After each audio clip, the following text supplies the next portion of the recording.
us see how do we find the armature shunt and series resistance. Let us first check the circuit connection.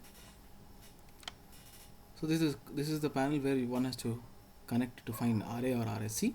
So this is a circuit diagram.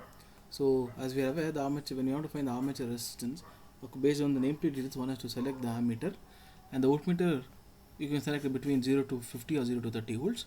And the circuit diagram, as you can see, 30 volt DC supply, but in our lab we don't have 30 volt DC supply, rather we have the 220 volt DC supply. So thus we'll be connecting armature and lamp load in series to restrict the amount of voltage applied across armature. So based on that, one has to select the ammeter voltmeter, and we have a lamp load. So these are the knobs that we'll be using for connection. There's plus, minus, A and double A.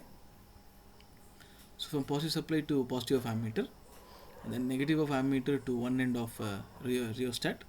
And as you are aware, we'll be using generally two types of rheostat in our lab. One is for field and other is for armature.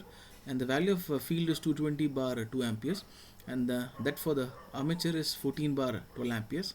As will be loading is slightly higher than 1 or 2 amperes, so we rather go for 14 ohm bar 12 rather than 290 bar 1 or 2 amperes.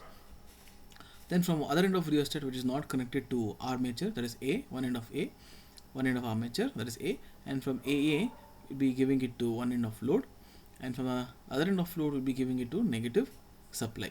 Then now we'll connect voltmeter across your armature, that is positive to A and negative to AA, thus completing the circuit connection to find RA. Now similarly, instead of RA, if one has to find RSC or RSE or RSH, series or shunt field winding resistance, the similar connection can be made. As you can see here, your armature is replaced by Y and YY. So these are the knobs we'll be using for connection, as plus, minus, Y and YY. So from positive of supply to positive of ammeter, negative ammeter to one end of rheostat, the other end of rheostat to Y, from YY to one end of load, from the other end of load to negative supply. This all are connected in series. Now connect voltmeter across Y and YY, that is positive to Y and negative to YY. Now let us see the parameters for tabulation before we start conduction. Let us see how do we determine the value of armature resistance. Right now we are showing for a motor. This is also true for a generator. We are conducting an experiment and not using multimeter. So here you can see we have 30 volt DC supply, but whereas in our case we will be showing you 230 volts.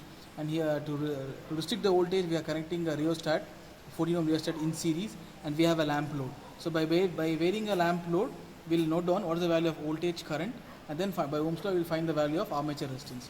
And then we'll take the average value of Rm. Since we are giving directly a DC supply and not AC supply, we are not going to multiply the skin effect formula, that is 1.3. Since we are giving directly raw DC supply. So you can see the connections all are in series. Then we connect voltmeter either parallel to your armature or parallel to your supply. So in this case we are connecting it parallel to the armature. So as you can see, from supply it goes to our ammeter, from ammeter to rheostat to motor, and from motor to load, and then back to negative supply. So similarly here you can see in the connection, the raw 230 volt supply would come at the top. Using this DPST switch, it comes to this plus, minus through these two fuses. So as I told, it's a series connection from positive to ammeter, and then from ammeter, and please make sure that the connections are tight, there's no disconnections, right? From ammeter it goes to rheostat, from rheostat other end it goes to motor A, and from A it goes to load, one end of load, and from other end of load it goes back to negative supply. And we're connecting voltmeter, that is 0 to 30 volt between armature, and here the scale is between 0 to 15. The scale is 0 to 15, so multiplying factor is 2. And similarly, for the current, it is 0 to 2.5, and we have connected at 5, and here also the scale is 2. So we'll just write down here the multiplying factor for voltage is 2, and for current is also. Let's see conduction. Is also 2. So now let us conduct the experiment by switching on MCB using this DPST switch. and make sure that the rheostat is in cut-in position. Now you can see the value of voltage. The value of voltage is 0 across armature because the circuit is disconnected as none of the loads are switched on. And you can also see there is no current as the load is off. So now let us try to switch on one load, and you can see there is a small deflection of voltage across armature, and you can see a deflection of current. So first reading we'll note down what is the value of voltage and what is the value of current. So then for the second trial we'll switch on one more load, say 2 loads. Now you have to hold down the rotor of armature because it will be rotating. Now why does it rotate? It rotates because it has a residual flux within it. So because of that residual flux, the motor starts to rotate. So you can see as the supply is slightly greater, it starts to rotate and will not get accurate answer. And you can see there's a variation, there's an increase in voltage. It is trying to build. The voltage is trying to build. So what one has to do is, so one has to hold the drum to get the accurate values. So you can take 2 to 3 readings. You can take 2 to 3 readings and calculate its average to find the value of armature resistance. This can be used for many experiments under DC machines, but please remember that do not vary the rheostat. We generally, for other experiments, we vary the rheostat from cut-in to cut-out with respect to armature. But here we're just applying the loads. The rheostat should not be moved from cut-in to cut-out to find the value of armature. Just vary the load. Take some 2 or 3 readings, find the average value. Since it's DC supply, do not multiply with the skin effect formula, that is 1.2 to 1.3. Now how do we disconnect? So as we have started with switching on MCB, then loading the lamp load. So go back in the same direction, that is first switch off the loads and then strip your MCB and then the DPST switch for disconnecting and giving back your components that you have taken. Let's see multiplying factor for voltmeter now. So this is the voltmeter having 3 knobs, common, 125 and 250. Now how do we know it is 125 and 250? It is the nameplate details of your voltmeter. You can also observe on the scale mentioned as 150 and 250. It starts from 0, ends at 125, and the upper scale is 250. So then how do we decide, or how do you know what is the multiplying for this voltmeter? Where all can we connect? So one is common and the other end is either 125 or 250. So if it is at 125, what is its multiplying factor? If it is at 250, what is its multiplying factor? And what is the actual value of voltage? Let us observe these 3. So the pointer value, as you can observe, it is at 13. So when is it 13 and when is it what? So okay, what is the accurate value? What is the practical value? Let us see. So let us say when the meter other end is connected to 125, then what is the value? The multiplying factor is 1 because it is connected at 125. That is a full scale deflection or full scale reading, and the actual value 2 is also 13 volt. Let us say from 125 when we connect between common and 250, instead of connecting between common and 125, if we connect between common and 250, then is it still 13 or what is the actual value?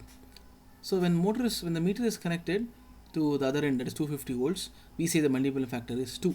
So 125 into something will give us 250, that is 2, right? So I hope you have understood what is the multiplying factor when we connect between 0 to 125 and between 0 to 250, and the actual value that you see in meter is 13. The value that you see in meter is 13, but the actual value is 36 when you connect between 0 to 250. Let us see the multiplying factor for ammeter. Again, we have 3 set of connections, common, 2.5 and 5. As one can observe, the full scale deflection is 0 to 2.5 and the upper scale is 5. So one end is fixed, it is at common, the other can be at 2.5 and 5. So what's the pointer value? The pointer value is 0.03, and the multimeter, let us say one end is connected to 2.5. So now if the connections are between common and 2.5, the multiplying factor is 1. I hope you have understood why it is 1, because it is connected to its actual full scale deflection, that is 2.5. So still the actual value and the meter value both are same. If it is connected between between common and 5, then we say the multiplying factor as 2, right? So 2.5 is the full scale deflection into something will give us 5, that is 2. So the actual value is 0.06, it is not 0.03. Let us see the multiplying factor for wattmeter. So wattmeter, we are having 4 terminals. You know that current coil and pressure coil. So this is L. L is connected to the load side and M is connected to the main supply. Then this is a common point. So M and C should be shorted. Then voltage coil is there. So 3 different ranges are there, 125, 500 and then 250. Since we are using single phase, so we are using 0 to 250 volt. Then this is a wattmeter.